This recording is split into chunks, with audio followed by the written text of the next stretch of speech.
What is up, guys? Today, I found a horror movie that completely terrifies even me. It is the 2009 release, The Uninvited. After hitting theaters, it raked in $40 million worldwide. Its online rating even soared to a high score of 6.8. Rumor has it that during filming, equipment malfunctioned for no reason. Actors reportedly heard crying coming from empty rooms. There are even stories of the cast completely breaking down on set. Let us dive into the story. The girl meets her boyfriend Matt at a party. Just as things are about to heat up between them, she rejects him and walks away in anger. But she does not get very far. Driven by curiosity, she spots 3 strange bags on the side of the road. She opens one of the bags and human remains suddenly appear right before her eyes. Terrified, she runs back home as fast as she can. But the moment she arrives, she hears a ringing bell. It turns out her mother is paralyzed in bed due to an illness. Whenever the mother needs help, she rings that bell. To avoid bothering the family, she willingly moves out to live in the boathouse. When the girl walks in, she cannot understand what her mother is trying to say, so she has to look for the man to help. Returning to the main house, she sees a total mess on the dining table and instantly senses something is wrong. As she walks up to the bedroom door, blood actually streams out from the keyhole. Right at that moment, her mother's boathouse suddenly explodes. Flashback to 10 months ago. Her mother actually passed away in that very accident. She felt like she failed to protect her mother, thinking about self-harm every single day. Left with no choice, the man has to send her to an institution. On top of that, she even has amnesia, completely unable to remember what happened that night until today, when the doctor sees she is fully recovered. The doctor tells her she can be discharged and advises her to finish some unfinished business. She happily goes back to her room to pack her bags. The man also rushes over at this time. Just as she is about to leave, a fellow patient says no one will listen to his stories anymore, but she ignores him and takes off with the man. On the way home, the man gives her a book he just wrote. The names of the girl and her sister are on the book. Right after that, the man pulls out a box of cookies. Once she realizes Rachel made them, her face instantly darkens. When the two arrive home, she notices the boathouse is already repaired. She walks over to check it out. Peeking through the crack in the door, she actually glimpses scenes from the day her mother died. Later, she finds her sister and the two sit by the river to chat. It turns out this woman, Rachel, used to be just their family maid. After their mother passed away, the maid and the man started getting closer and closer. The relationship between the two is now just one wedding away from being official. While the two are chatting, her older sister suddenly flies into a rage. She says she sent a lot of letters to the girl, but the girl never replied to a single one. The girl is completely confused because she received absolutely nothing. She figures the doctor probably did not want her to see those letters. Her older sister gets it immediately. The man never mailed the letters out. She constantly blames the man and says a lot of nasty things, but the man completely ignores her. When the girl returns home, she sees Rachel cooking and walks over. Rachel notices her too and takes the initiative to show some kindness, even promising that they will get along great. The girl walks into the living room and finds that the small blackboard she used before is missing. Rachel says it should be up in the attic. The girl goes to the attic and sure enough finds the small blackboard. She looks down and spots a box. Inside the box is her late mother's little bell, along with some family photos. But the girl feels utterly disgusted whenever she sees Rachel, because a homewrecker is always a homewrecker. When night falls, her older sister comes to find the girl. Seeing the bell in the girl's hand, she snatches it away and throws it. The girl is very confused since that is her mother's only keepsake, but her older sister says Rachel actually bought this bell at a pet store. After hearing this, the girl completely understands her. The next day, the family sits in the living room watching television. The girl cannot stand seeing the man and Rachel acting all intimate, so she gets up and walks out. She steps into the man's room and spots a snow globe. As she picks it up, a vision flashes through her mind. Right at that moment, the sound of the ringing bell echoes in her ears again. She walks over to the boathouse and finds that the noise is coming from inside. She heads in, but the place is completely empty. As she turns around, a monster is crawling straight toward her. It stands up and slowly closes in on her.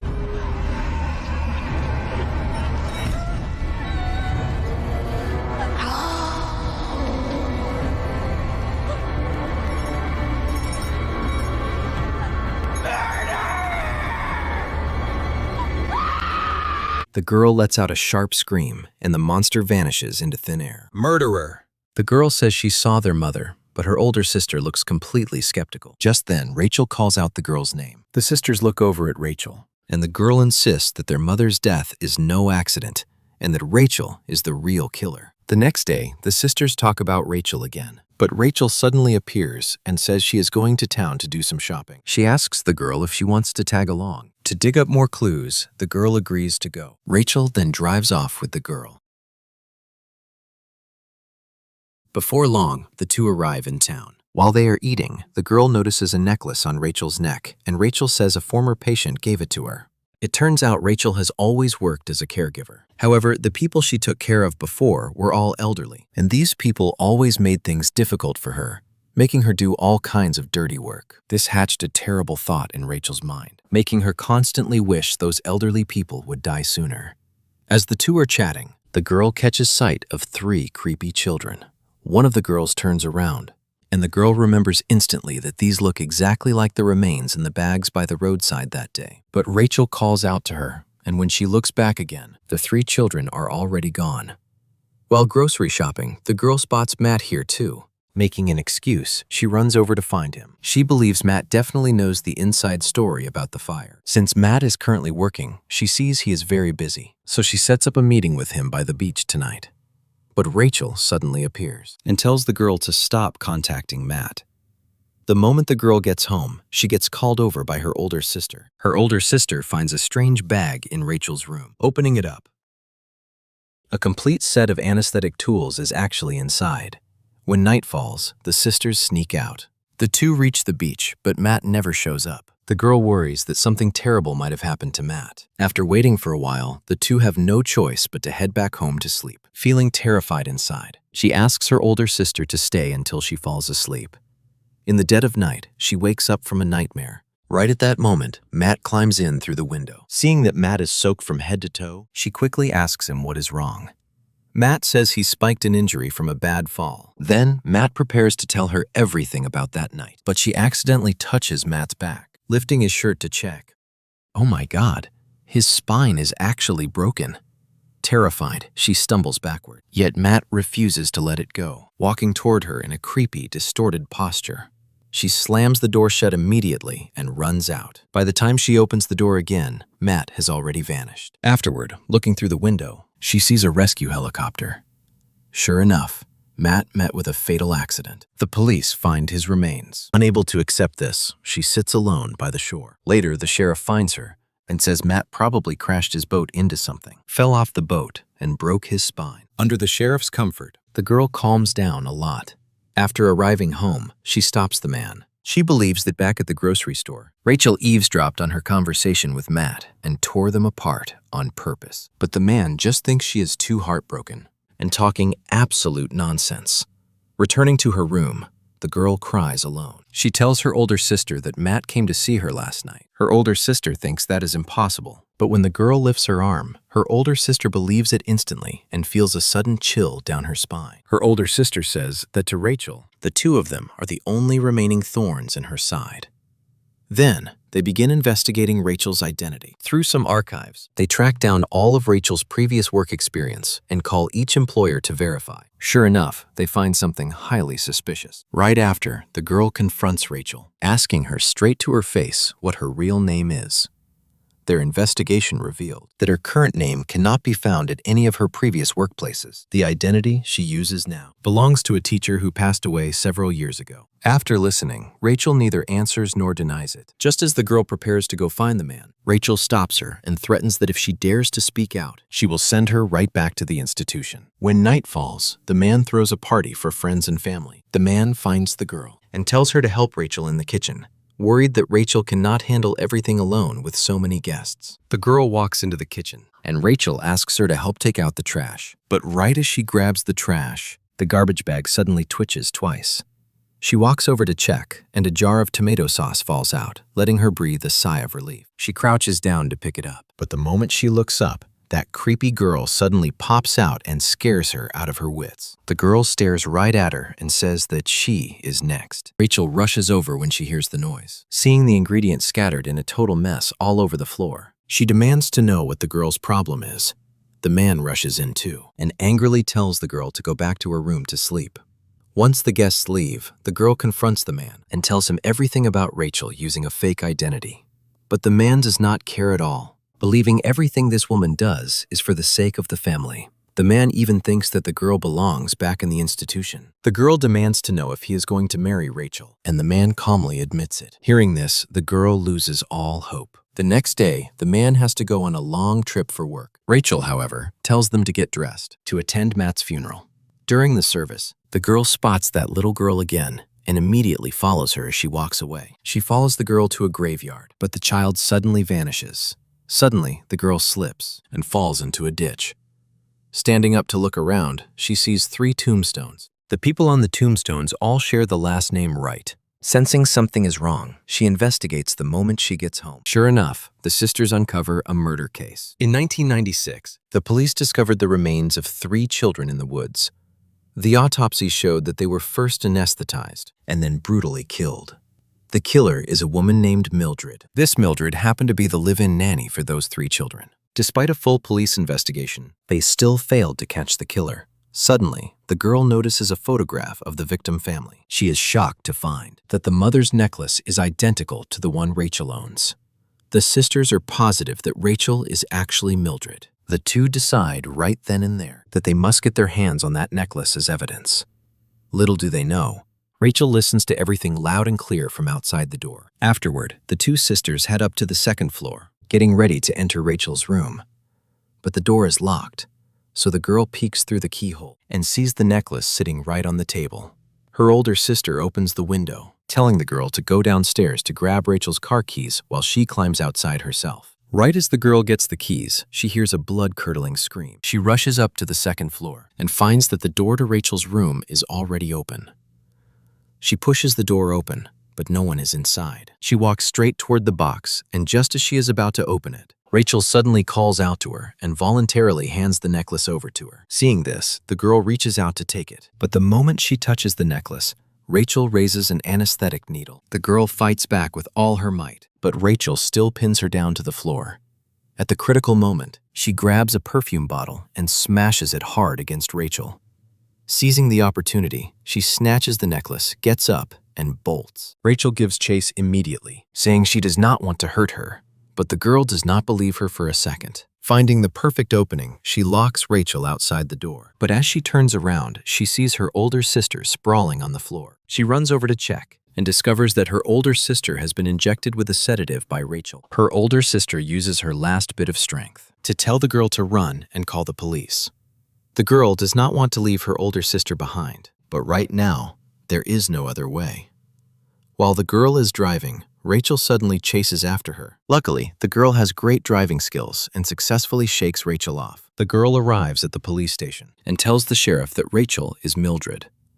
She adds that Rachel is also the one who killed her mother. The moment the sheriff hears the name Mildred, he instantly recalls that murder case. The girl pulls out the necklace and tells the sheriff that this is the absolute smoking gun. The sheriff takes the necklace and tells her to wait here while he looks into Rachel's background first. The girl gets desperate on the spot and tells the sheriff that her older sister is in danger, asking if they can go save her older sister first. The sheriff freezes for a moment and tells her that her older sister will be totally fine, then walks away. Before long, the girl drifts off to sleep. When the girl opens her eyes again, the person standing right in front of her is actually Rachel. 2 people nearby pin the girl down, and Rachel directly injects her with a sedative. The girl's consciousness gets fuzzier and fuzzier until she completely blacks out. Afterward, Rachel brings the girl back home. The girl tries desperately to fight back. Catching Rachel off guard, she tries to grab a kitchen knife nearby, but the drug has not worn off, so she cannot reach it at all. She ends up getting dragged back by Rachel anyway. Just as the girl is losing hope, she sees her older sister. Her older sister gestures for her to keep quiet, and then the girl passes out again. When she wakes up once more, she finds blood stains all over the house. She follows the stains outside, which disappear right by the trash can. She opens the trash can, and Rachel's remains are actually inside. Right at that moment, her older sister appears behind her with a knife. Seeing her older sister like this, she hugs her tightly out of heartache. But just then, the man suddenly returns. The girl quickly steps forward to explain to the man, saying Rachel wanted to kill both of them, so they neutralized her by accident. The moment the man hears the older sister's name, he is completely dumbfounded. He tells the girl that her older sister died a long time ago, killed along with her mother in that very explosion. Hearing this, the girl freezes in shock, and looking down, the knife is actually in her own hand. She turns to look at her older sister, but her older sister vanishes. In the mirror, there is only herself from beginning to end. The girl rushes into the house like crazy, staring at the curtains, and instantly remembers the whole truth.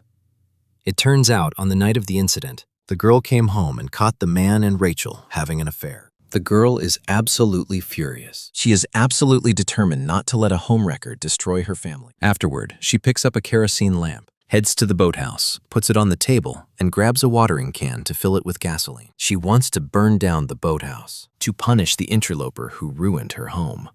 But her older sister suddenly appears and distracts her, which causes her to leave the gasoline valve wide open. When her older sister closes the door, the vibration knocks over the kerosene lamp.